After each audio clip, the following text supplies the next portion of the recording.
in a very honest interview, Kevin De Bruyne was reported today as saying that he feels he does deserve to be the PFA Player of the Year, but he also says, how do you compare me with a player like Mo Salah, who's also, in Kevin De Bruyne's words, a more than worthy candidate, but we're completely different type of players.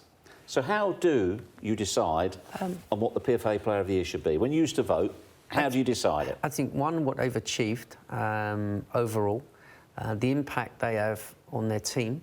If you took that player out of your team, what impact it would basically have on them.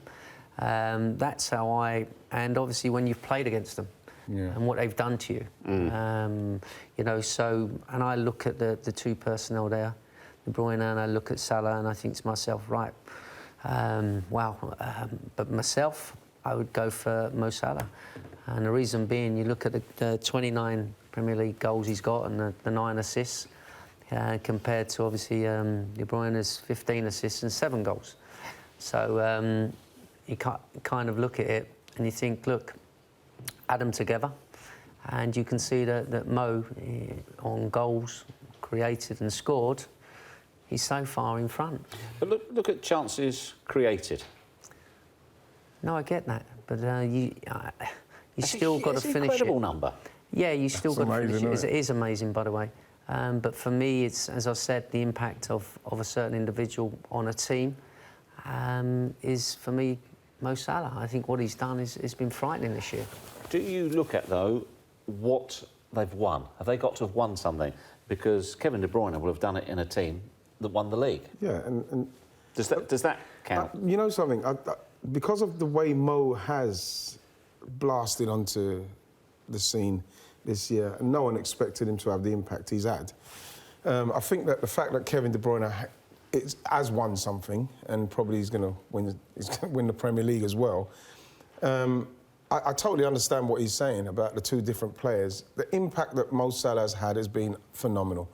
But for me, the way that Kevin De Bruyne has played for the whole season, and I'm not saying that Mo Salah's not been consistent for the whole season, because we obviously see that he has, but I think that the way that he's got his team going all the way through, under the pressure that Manchester City have been under, in respects of having to break teams down and win games, I do feel that he is somebody that he deserves it just as much as well. I know that his numbers in respects of goals ain't nowhere near there, but you can see the chances created, and when he plays, he always has a say in the game. Now, you have to say with Mo's goals and his impact, he probably will get it, because when you look at the guys and the way the guys vote, Mo Salah will probably get it because of what he's done.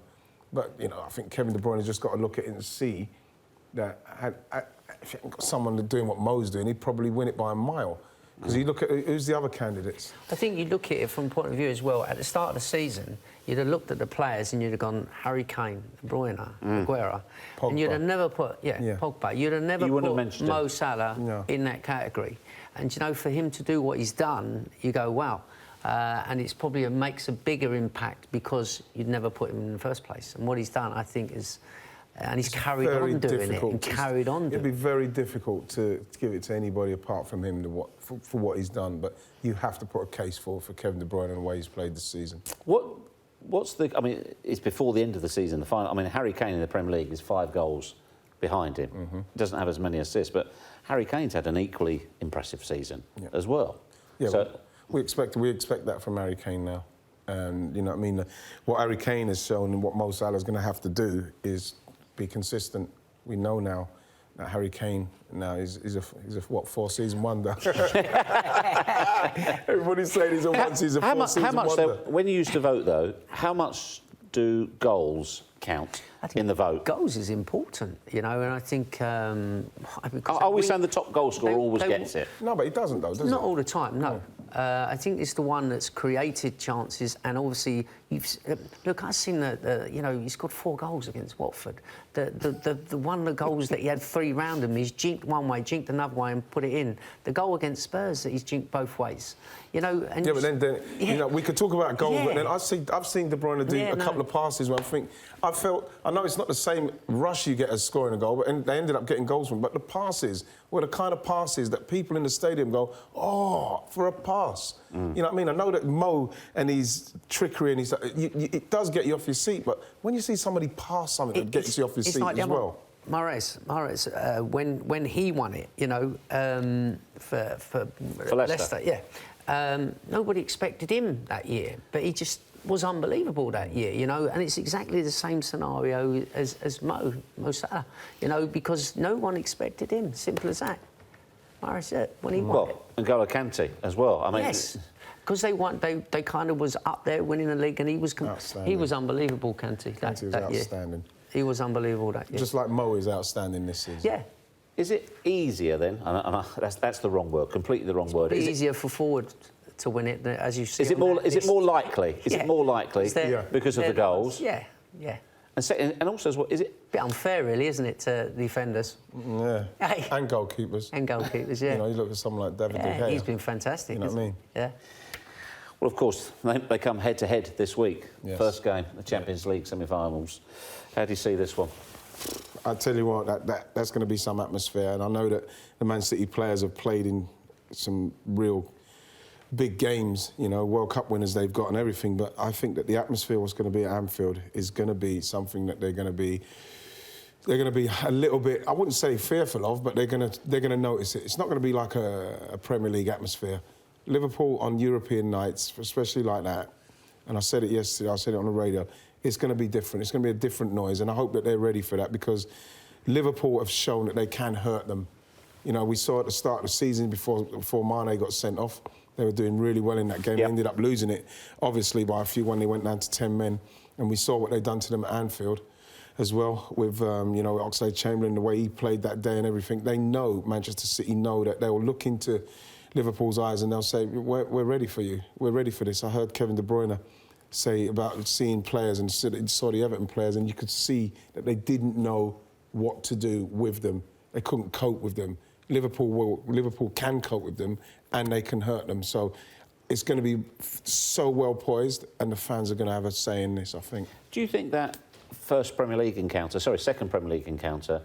the Liverpool win at Anfield will have any bearing? 4-3 game. Do you think it'll have any bearing, or do you think? I think they know that if they really press them high and go and have a real go at them, they know that makes an impact. I think they won't sit back, Liverpool. They're at home. Simple as that. I don't think they'll sit back in both the games, to be honest. I think they'll have a real go. None of these teams sit back. No, I think they will have a real go. And I think they realise that the personnel up front, the three up front that they've got, Liverpool, can hurt Man City. And I think by getting at Man City is really pressing them high and pressing them constantly, because they've done it at their place, Anfield in the league, and they've done it really well, really well. You know, obviously Man City scored late on, so it made it a little bit nicer for them. But the way that they played that night, and as rightly touched on, the early start of the season, they played well until Manny got sent off. I'm hoping that Sterling can have a good game. It seems like it's not quite happened for him every time he goes back to Anfield. And when you look at the way that Sane's playing, Jesus or Aguero, and then Sterling, they've been brilliant as a free. I just want him to have a really good game, because he gets a lot of stick there, and it seems to affect him. This is a big game for him, big atmosphere, and you know, this is the kind of stuff that you want him to thrive in. I do anyway. Do you think? I mean, in a European game, when your next game you could potentially win the Premier League at home, often you'd say, well, you know, they know they've won the Premier League. I was going to say, they've got so much in hand. This one is the one. This one is the one. Are we saying that even though they could potentially, in the words of Vincent Kompany, the ideal scenario, the once-in-a-lifetime to beat your local rivals at home to win the Premier League, they'll want to win it on Saturday, won't they? Of course they will, but this is their main concern. Do you know what? They know that they want to win this Champions League. That is the top of the tree. You know, win the Champions League. They find themselves in the perfect scenario, because they've got a massive game before that. So this game will dictate how much they want to win at home. Because if they go into this game and you know, they're losing this game, then they're going to be a little bit more apprehensive about that game. And it's not a game that's vitally important to Manchester Derby to win the league. This is, like Wisey said, this is the game. This is the game. If City can go there and let's say they go 2-0 up, then on Saturday they will be absolutely flying. Yeah. But like if it's a draw and it's tight, I think that like he said, he might even rest a couple. Because of the nature of the two teams, do you think the two legs is irrelevant? Can they only go for it? Or will there be a tad caution from Manchester City because they've got the home leg? I think that's the way they play. I think both teams don't actually sit back well. I think they like to be on the front foot, and that's why you can see there being a few goals. You know, maybe it may change if the circumstances in the second leg are that one team's slightly in front, and then you want to change it last 20 minutes and try and make it quite tight. Yes, but I think, first of all, no, they're going to go for it. I think for sure they're going to go for it, and they're going to want to win the game. Both these teams don't do this. There's going to be goals in it because none of them can, for me, sit on a lead and hold it like that. You know, I know City can retain possession in that, but Liverpool can also press and nick the ball and cause problems to City. This is just going to be one of those, you know, they're just going to go for it in both games. This is. I think this is one of the best games, the most anticipated games for so long, simply because of the way that both teams play. If you add to that as well, not just the way that both teams play and the ability that both teams have, which is absolutely stacked right through their ranks, how much is Liverpool's Champions League or European Cup heritage worth? Well, this is what I'm talking about with the fans. Yeah, fans but in both games, if you like, because they have the experience in the Champions League, they have the pedigree, they've been there, done it. Yeah. They're going to have to make that count at Anfield. That's the question. And so then what happens is that when you go to the Etihad, you know, they're going to need to get behind their team, especially if Liverpool do go to the Etihad with their noses in front, because you can see the atmosphere at Anfield is going to be different to what it is at the Etihad, and they're going to know that. And can you imagine if Liverpool can go to the Etihad with any kind of lead? I'd probably fancy them. Right, when you go to Anfield and they sing the song, it puts, you know, as a player, you know, you get a little tingle and you get a little hairs lift. Even though you've played in giant stadiums around the world? The atmosphere, honestly, is frightening at that place. When you walk in, even when you play on a Saturday, it's loud and it's fantastic. They're very close to you. On a European night, they're electric. The fans are electric there, honestly, and I think it really gives a little bit on their side, Liverpool. I think a little bit more because of them, the way that they are. So if I had to push you then both, who's going through? I'm not answering that because I don't want to get involved in that. No. Come on, we want an opinion. You know, I think I'm gonna go with Liverpool. Don't know, it's because when I was younger, I remember watching them European games, Saint Etienne and all that. My brother used to force me to have to watch Liverpool. You know what? I just feel that Liverpool might sneak it. But when we were talking about Tottenham going to Chelsea and breaking the hoodoo, you said that was completely different times, nothing to do with right now. Yeah. So why does that count for Liverpool now? Because you know, Klopp he does pretty well against it. I don't know, little things like that.